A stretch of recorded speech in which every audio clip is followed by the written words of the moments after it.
Prime Minister to lead strong state delegation to China. Western Highlands community leaders welcome state of emergency.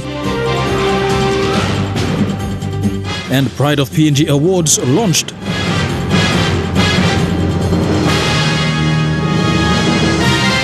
This is National EMTV News with Meriba Tulo. A very good evening. Thank you for joining us. This is Monday's news. The Catholic Bishops' Conference has described last week's unrest as a national sin. CBC General Secretary Father Victor Roche said the lack of accountability and transparency on matters of elections was at the root of the unrest. Last week's unrest, there have been numerous outcries from various groups. The Catholic Bishop Conference had its own interpretation of the appalling events. It's very distressful, and it is a shame. It's, I would call it even a national sin, because what has happened in Mendi, it affects all of us, the citizens of Papua New Guinea. But the CBC says the rampage was not entirely their doing. Catholic Bishops' Conference condemns this riot, this rampage, and we call upon the government to bring all those people involved in this rampage to justice, including the leaders who have been involved in it. Secondly, we also call upon the government to have a proper investigation of the election process and the results, and also these appeals. And so there will be also a proper investigation into the judiciary, because these are some of the things that have caused frustration on the people. General Secretary Father Roche referred to the court's decision as an indication of a lack of accountability and transparency in matters of election. He has, however, condemned the actions of supporters of both parties as a damaging blow to the image and dignity of our country, especially with APAC just months away. We are given wrong signals.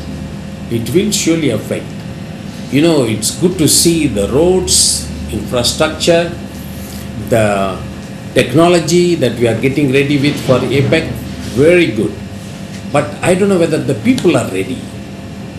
We are not really ready for such an international meeting. The CBC is now calling on the government to re-evaluate the entire election process and restore accountability and transparency. Melissa Gaviro, National EMTV News. The Papua New Guinea Accident Investigation Commission has announced it will not be investigating the destruction of the Dash 8 aircraft operated by Link PNG in Mendi, Southern Highlands. Chief Commissioner Hubert Namani says the AIC was briefed on Thursday afternoon by National Airports Corporation and Link PNG on the rioting in Mendi and the breaching of the airport security perimeter, resulting in the destruction of the airplane. He said in accordance with international standards, it is not a safety matter because the aircraft was parked and the engines were shut down. Mr. Namani says it is an extremely serious aviation security occurrence and a criminal act warranting police and aviation security investigations due to it occurring on an airport. Mr. Namani explained that the matter will result in blame and liability, both of which is outside AIC mandate, but AIC stands ready to provide any assistance to security and police investigations. A mixture of community leaders from Southern Highlands have welcomed the government's decision to declare a state of emergency and the suspension of the Southern Highlands provincial government. Speaking in Port Moresby, they urged political leaders to visit the province and talk to the people. They also apologized for the violence that has drawn concerns and criticism from all levels of society. A spokesperson says the electoral system is also partly to be blamed following the National Court decision to declare sitting Governor William Powie despite the election process being exhausted. Burning down of an aeroplane, national airline of this country, burning down of a courthouse, has never happened anywhere in this country. That to me is evidence enough that there is a total breakdown in civil order. So there is no turning back. The only way forward is for both parties to work under the regime of an SOE. We can't keep the security forces there for a very long time. This nation needs them. So we have to come with a solution. So I ask the leaders of the elected members of Southern Highlands, they better go back home, talk to their people, stop hanging around in the corridors of Waigani. We welcome the appointment of Mr. Elu to be the controller of the state of emergency. We welcome the state of emergency, and the state of emergency must take all its full course, and all powers must be restored to Elu. Here with Monday's news, we'll have more after these messages. Don't go away.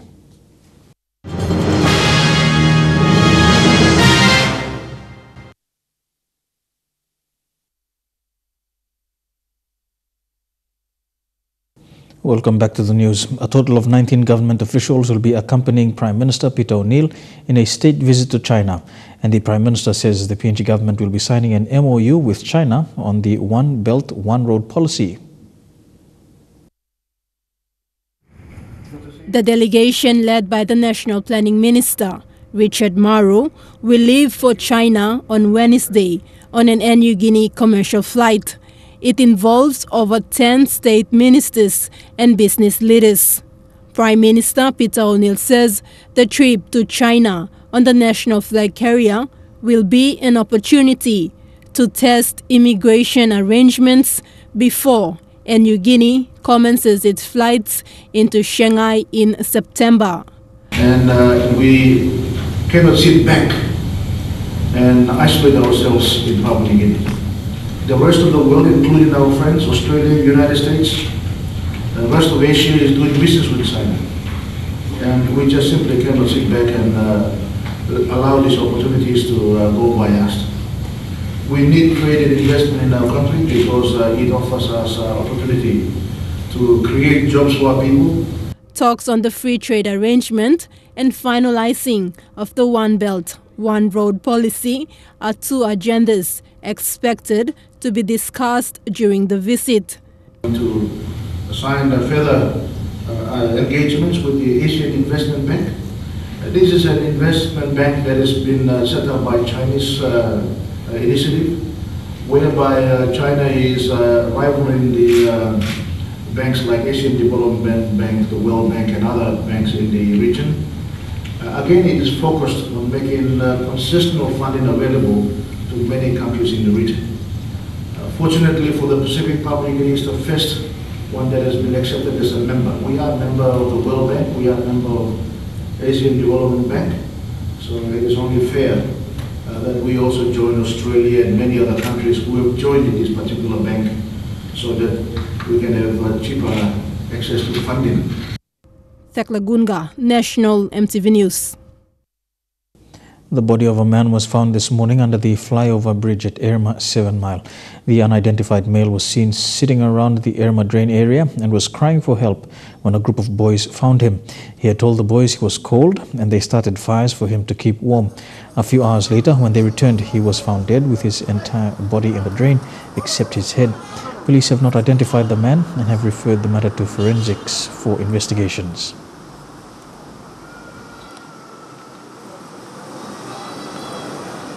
So what miran jiksi goran also mi goran talo mi goran so ba mi go luki mem kiran help me stand help me nem kiran to mi kiran mi luki also mi bla face man do so mi apem kamoti lo wara mi ka no tu bla magilo so ba tu kam help me so mi bla kam help me mantem mi no mi stand na mi la kam begene so mi ara mo so to on the man de dialo bridge so mi tin tin mi tin o sta man so le mo mi help me lo ne mi sta man so ma sepen ka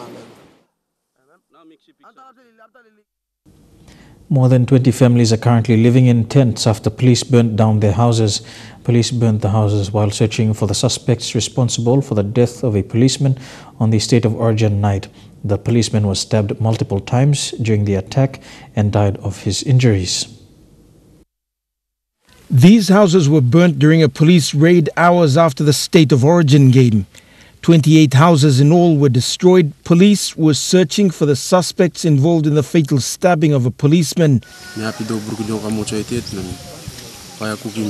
The suspects escaped, but the families who lived in the same community bore the brunt of the wrath. Mother of 5, Ondongai Natang, lost her house. Her children aren't able to go to school. They lost their clothes and everything they need for school. Ruth Moses supports two daughters currently attending teachers' colleges in Medang and East New Britain. Her small business was destroyed, 7,000 kina in cash, also burnt in the raid. Look at the warning shot them come and me look at papa and put down. Me kirap nungu to say papa and put down. Me go and me no save me kirap to and me go no. All get something and stop. Yesterday, the Provincial Disaster Office delivered relief supplies to the families. The Nawaib MP also made an appeal to the community to stop alcohol-related incidents that are prevalent in the communities. We come back here, we must look out to me. Suppose more drink, homebrew. Now start working steam. Now this a day finish. Finish will get. More than 300 people have been affected by this raid, and while the prime suspect has been arrested, it will take a long time before the families recover from this destruction. Scott Waide, National MTV News, Leh. The Correctional Services and the Morobe Provincial Government are planning to establish a new prison in the province to reduce overcrowding at the Buimo prison in Leh. The Commissioner for Correctional Services, Michael Waipo, said the department consulted the member for Bulolo and Minister for Communications, Sam Basil, to have the institution located in Bulolo. A technical team will soon move into the area to assess the place before construction begins. During the opening of the new Buimo courthouse last week, the Commissioner for Correctional Services, Michael Waipo, says plans are underway to establish a new prison institution for Morobe Province. This is to help relieve the overcrowding concern at Buimo prison that has affected the prisoners and the CS officers for over 10 years. The Commissioner says they have met with the provincial government and other authorities to carry out the plan. And we try and chart our way forward and finding out what is available by way of land space being identified and secured, and if whether or not we can, after assessment by technical people, they should be able to pull together a drawing for us to progress into. Just in a short conversation with the Chief Justice and the Governor, I mean, possibilities are there. It's only for us to get started. We have to take the first step to move on. The overcrowding at Leh Buimo jail has caused many problems such as escapes, inadequate food supplies and major health problems. There are currently more than 400 remandees in the prison. A prison cell block at Buimo has a holding capacity of 40 men. Currently, there are over 100 detainees occupying the cell. The Buimo prison should only accommodate 450 prisoners. To date, there are over 1,000 prisoners here. And that gap between 450 and 900 plus, you can imagine there's over 50%. So we really need to be looking at establishing a new institution in the province to relieve the Buimo of the pressure that it currently faces at the moment. The Buimo jail now has this new courthouse built within the premises of the prison by the National Judicial Service to help speed up the court hearings of the remandees. However, more prisoners are being brought in by Leh's police every day and the number continues to grow. The prison accommodates prisoners from other districts in the province, some coming from other provinces in the country. Julie Badui Owa, National MTV News, Leh. The Pride of PNG Awards 2018 were officially launched with nominations declared open this morning by Governor-General Grand Chief Sir Bob Dadai. This award is a community service initiative of the CPL Group in recognizing and rewarding ordinary PNG women who have done extraordinary things. CPL Group Managing Director Mahesh Patel also announced that the once annual event will now be held biannually. This morning, Grand Chief Sir Bob Dadai officially launched the 11th year of the Pride of PNG Awards for Women 2018. Since it started as part of CPL Group's community initiative in 2007, 6 medals have been awarded every year for 6 different categories. CPL Group Managing Director Mahesh Patel also announced that these awards will now be held biannually. Decided that the concept will be run biannually, not annually as in the past. It gives us time to support the past winners, the present winners, to actually carry on their cause. We have lacked that, and a couple of years ago we got all the ladies, all the past winners in our room. It was very encouraging to hear what they're doing, so we need to really focus on that. The awards are programs for women who are not well known, but are contributing greatly to the development of the nation. It is unique as all winners receive assistance from CPL Group every year in relation to the category they win. Continuous support from CPL. Whenever I have survivors, whenever I have need, when I send an email or when I call, they always help. And that was the very important part that I could see that CPL was always there for us when we called. Before officially launching the event, the Governor General challenged all present, saying women have been given a voice and members of the community must support them. Developing successful communities and stable societies. The empowerment of women, including through economic independence, is critical to the eradication of poverty. Gender equality implies a society in which women and men can enjoy the same opportunities. Throughout our nation, to extend our support and encouragement to Papua New Guinea women in their efforts, both small and large, which can contribute meaningfully to our nation's development. As a patron, I now want to take this opportunity once again to officially launch 2018 Pride of Papua New Guinea Awards for women and open all nominations to the general public. Nominations are now open and will close on the 21st of August, 2018. Lilian Soperakinea, National EMTV News. Over 400 students from Caritas Technical Secondary School gathered at Unagi Oval on Saturday morning to clean the city. Parents, family members and school staff also walked to support the students. The walk was also initiated to help raise funds to purchase new equipment for the school. Over 400 students from Caritas Technical Secondary School gathered as early as 5:30 a.m. at Unagi Oval to walk to promote a clean environment. During the walk, they picked up any visible trash that could be seen. School Principal Wilma Patenge said this initiative is also to raise funds for their school. Cleanathon and walkathon we had this morning was basically to raise funds for the whiteboards. Okay, we need to replace the blackboards with the whiteboards, and so we decided to come up with this cleanathon and walkathon, and not only to involve the students, but to get all our parents and guardians to participate.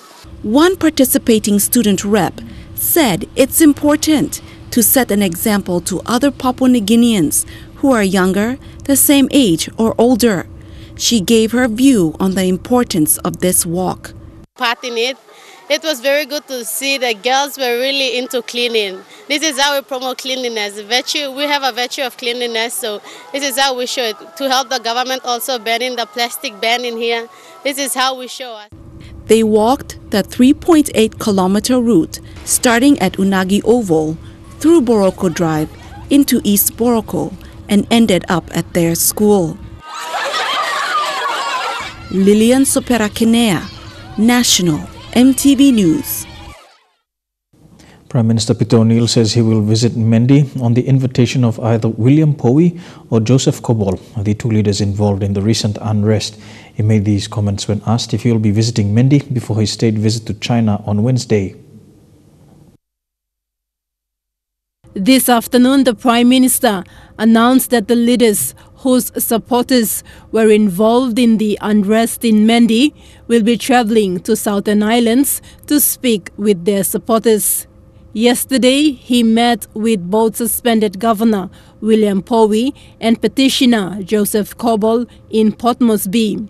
After their discussions, Kobol apologized for the damages done to state properties and said the matter will be taken back to the higher courts. There's the leaders who are responsible for the dispute that is taking place. They are going back tomorrow, as I said earlier.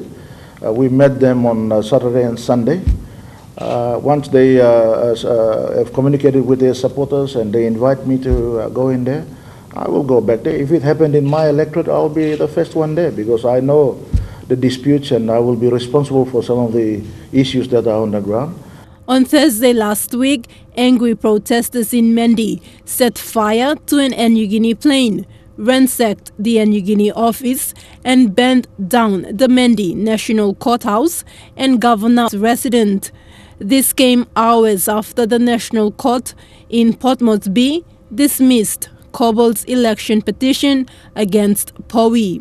But I will be there when they invite me, so I will allow the two leaders who are pursuing this case in court to go and talk to their supporters.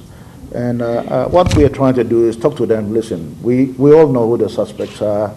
Give them to our law enforcement agencies. Let them deal with the issues in court.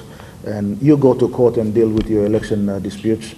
If they say go back to by-election, we all go back to by-election. If they say count the boxes, we count the boxes. They all. Yesterday, 2 mobile squad vehicles were seized in Semi village in Nipa district.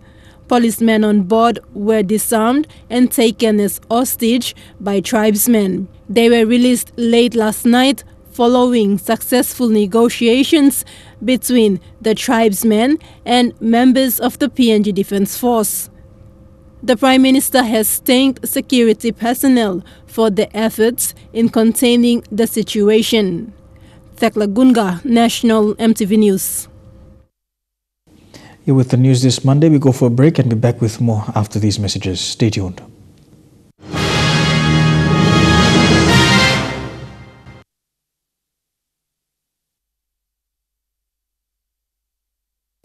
Welcome back to the news. Landowners from the Collingwood Bay area of Northern Province have secured an important court victory against a logging company operating in the area.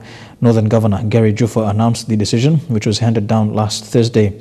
The National Court had found that the company in question had abused court process by filing multiple court cases at the District, National and Supreme Court simultaneously.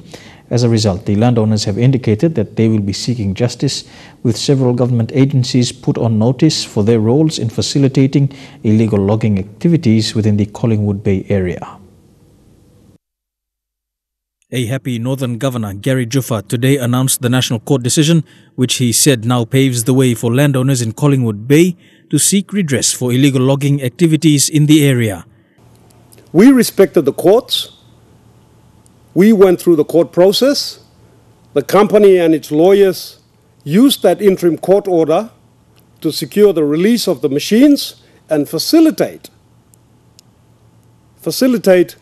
the illegal shipment of more than 3 million kina worth of forest resources from Ora province. This is a case where a criminal entity carrying out crime is using our court system to conduct or to delay state entities while it goes about cutting timber and shipping it off. According to Governor Juffa, the company in question, Northern Forest Products Limited, had abused processes in attaining a forest clearance authority which had been facilitated by officers from various government agencies, including the PNG Forest Authority.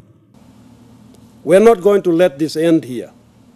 The people of Papua New Guinea need justice. The landowners and resources owners of this country deserve justice. According to Governor Juffa, as a result of the court's ruling, the resource owners have now indicated that they will commence proceedings against state agencies found to have abused processes in granting this FCA in Collingwood Bay. Forest resource owners will be doing that, but we will be supporting them.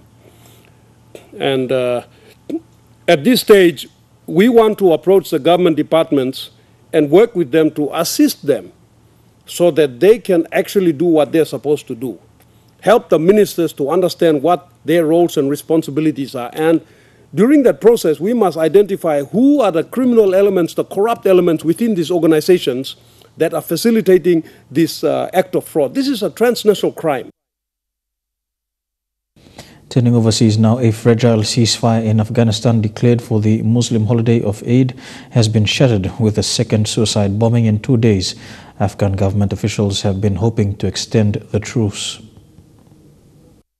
It was a shattering blow to 3 days of relative peace in Afghanistan. A suicide bomb attack in the eastern city of Jalalabad, killing at least 19, more wounded. But the last 3 days will be remembered not for war, but peace. An unprecedented ceasefire by the men of the white flag, the Taliban, here joining policemen, soldiers and civilians to celebrate the Eid holiday at the end of the holy month of Ramadan. This incredible video was unimaginable just days ago when these two sworn enemies were trying to kill each other. A Taliban fighter and an American-trained Afghan Special Forces soldier dancing. The government says it wants to extend this ceasefire. America backs it. It's hard to overstate the mood here on the streets of Kabul. People are relaxed, people are happy. They've had 3 days of unprecedented ceasefire between the Taliban and the government. People are starting to think perhaps it could last. It's a great moment for people of Afghanistan, but it should be continued forever. After 17 long and bloody years of war, they deserve nothing less. In the last few hours, the Taliban have said they will not extend their ceasefire, and already we're getting reports of a fresh wave of attacks against government forces. But the will of the people is clear here. They want peace, and they want it now. The question is whether the Taliban can afford to ignore that. At least 3 people are dead, including a 9-year-old girl, after a strong earthquake in western Japan. Nearly 100 more were hurt when the 5.3 earthquake struck the city of Osaka. It's just before 8 a.m. local time when Osaka is hit by its strongest earthquake in decades. The tremors rattling buildings, crumbling walls, sending debris down onto the streets below. Vehicles and lampposts lurch violently back and forth. Pretty scary. And, you know, when you see the locals scared too, then you know it was strong. In Takatsuki, this wall next to a swimming pool collapses, killing a 9-year-old girl. Elsewhere, 2 men in their 80s are killed by falling objects, while parts of the roads are swallowed by floodwaters. This driver narrowly avoids the caved-in concrete. I've been here 16 years. I never felt one that strong. The one in 2011, we felt it down here, but it was like it was swaying, milder. But this was a big jump, like a big jump, and then a back and forth for about 20 seconds or so. Wow. The government's working as one to save lives in the earthquake that hit the region around Osaka City. The quake sent stock across shop floors and set off scattered fires around the city. This one appears to be successfully contained by firefighters. Public transport has ground to a halt. Commuters forced to evacuate mid-journey. Others left stranded altogether. It was so scary, even though I had no idea whether it was a longitudinal or a lateral shake. I can't explain how scared I was. Many fleeing to evacuation centres set up across the city. And while the inland earthquake poses no tsunami risk... Am I feeling another one, or is it just me? It's the fear of aftershocks and further damage keeping Osaka on edge tonight. Online gaming is exploding, becoming more accessible, more immersive and more dangerous. That's according to the United Nations Health Body, which now says gaming addiction is a mental health condition.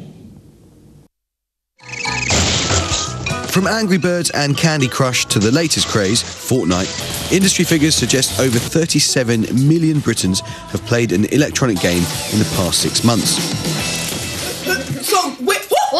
Whether on PCs, consoles or mobiles, digital technology has made games widely accessible and generally cheap. But for some, gaming can become a distraction and an addiction.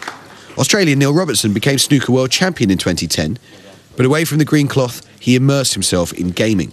Thing is, you don't realise it's 12 or 14 hours, you know, it just goes like boom, blink of an eye. I was heavily addicted, I have no doubt about that. I denied it for many, many years. Now the World Health Organization has created a new classification. Gaming disorder for digital or video gaming now officially has 3 characteristics. Impaired control when gaming, prioritizing gaming over other interests and daily activities, and an escalation in gaming despite the negative consequences. To be diagnosed, such behaviour needs to be of sufficient severity for at least a year. The Royal College of Psychiatrists says while there is no epidemic of gaming disorder, for a small number, gaming can be a problem when online friendships become stronger and more real to them than real-life ones.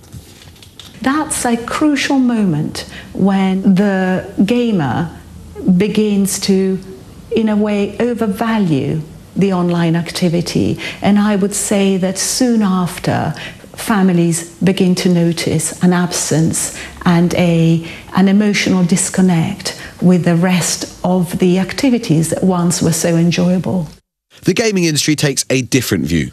Joe Twist, the CEO of the games trade body, said, "We're concerned to see gaming disorder still contained in the latest version of the classification, despite significant opposition from the medical and scientific community." New technology means millions of gamers are today immersing themselves in virtual worlds. Most do so without causing harm to themselves or others, but for a growing number, gaming is an addiction like any other. You're watching National EMTV News. We go for a break now. When we come back, some sporting updates in Trukai Sports. Don't go away.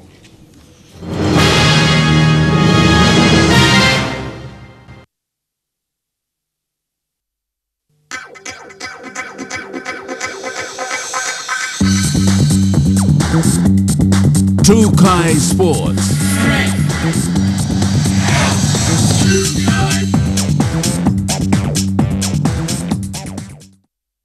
Welcome to Trukai Sports, one of the largest social and sporting events in the country. The Trukai Fun Run is on again this Sunday, the 24th of June, nationwide. Trukai Industries National Marketing Manager, Maybelline Fernandez, said in Port Moresby alone, 600 volunteers will be deployed to help manage the crowd this Sunday. With the Fun Run T-shirt sale still ongoing, NCD Governor Paus Pakop and City Manager Bernard Kippit have promised a purchase of 3,000 Fun Run T-shirts worth 30,000 kina.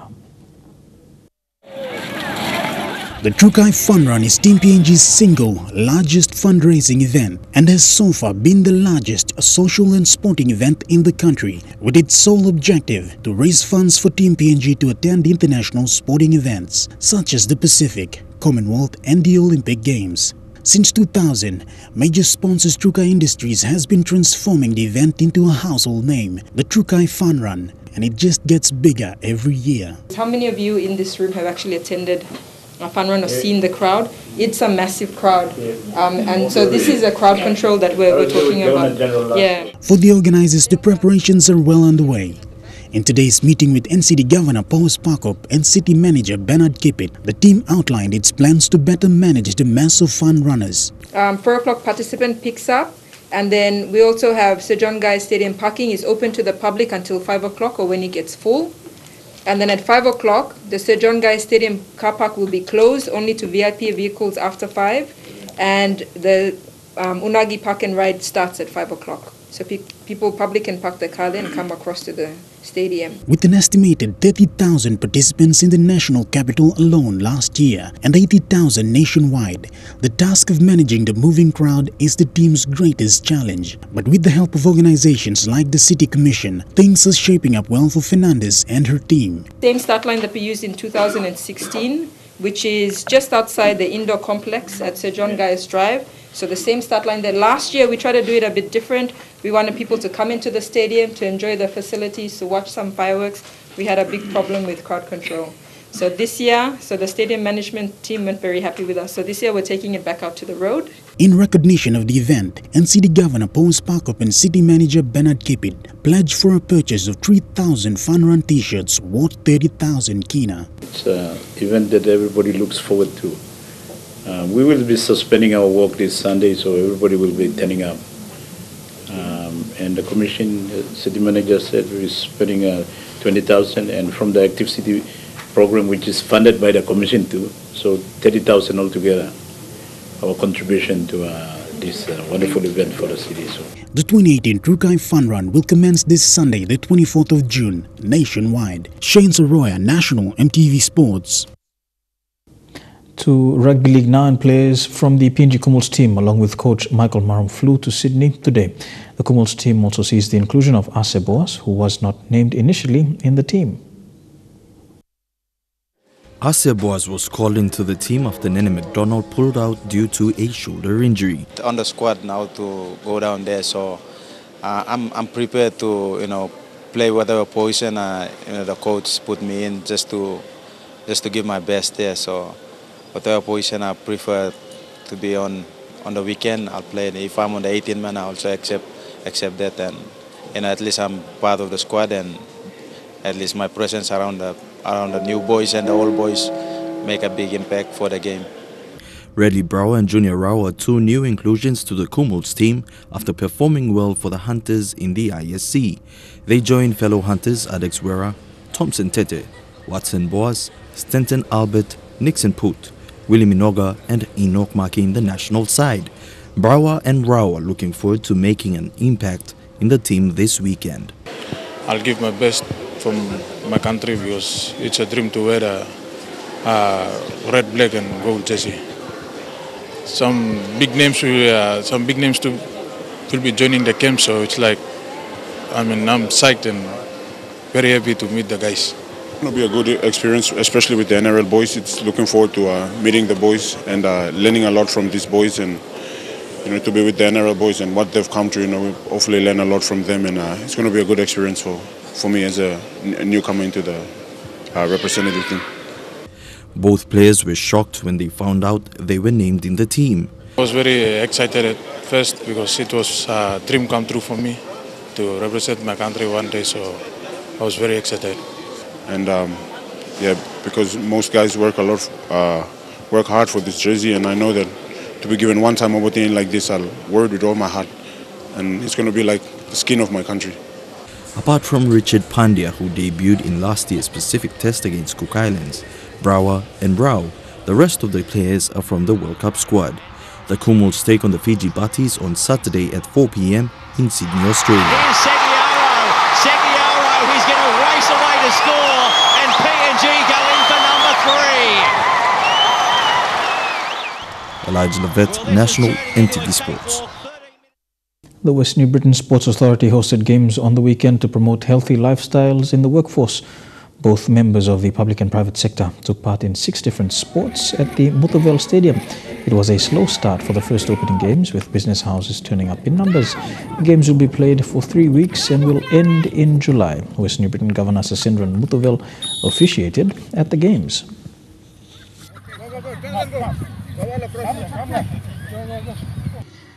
So if we want to really bring some attitude change, if we want to produce some healthy population, that is the only way, by educating our children to participate in games. We go for a break now and be back with more of Trukai Sports after these messages. Don't go away.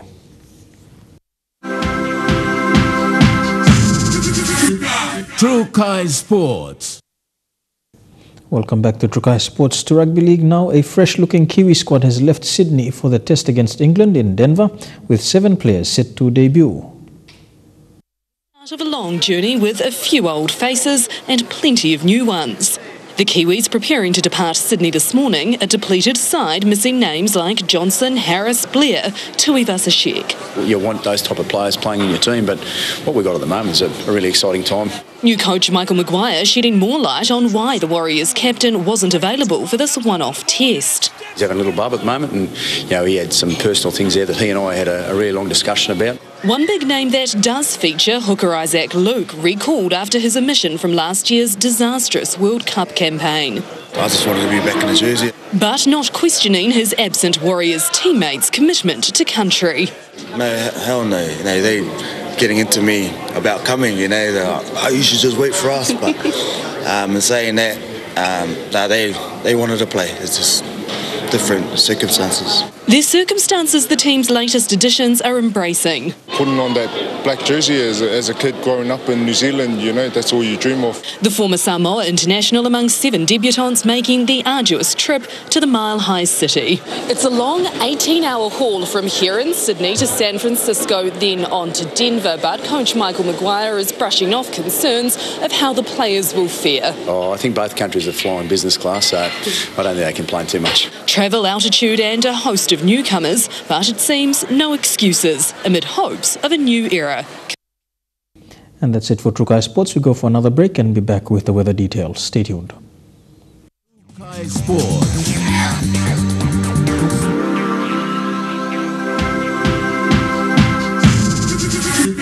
Trukai Sports. The weather details were proudly brought to you by Dulux, celebrating 50 years in PNG and the only paint made in PNG.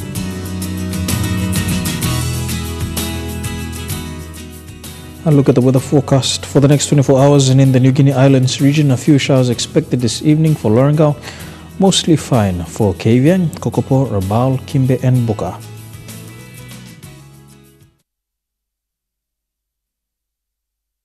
The weather details were proudly brought to you by Dulux, celebrating 50 years in PNG and the only paint made in PNG. And to end the news, a recap of our top stories this evening. Prime Minister to lead a strong state delegation to China. Southern Highlands community leaders welcome state of emergency, and the 2018 Pride of PNG Awards officially launched today. And that's the news, sport and weather for today, Monday the 18th of June 2018. On behalf of the EMTV News team, pleasant viewing. Good night.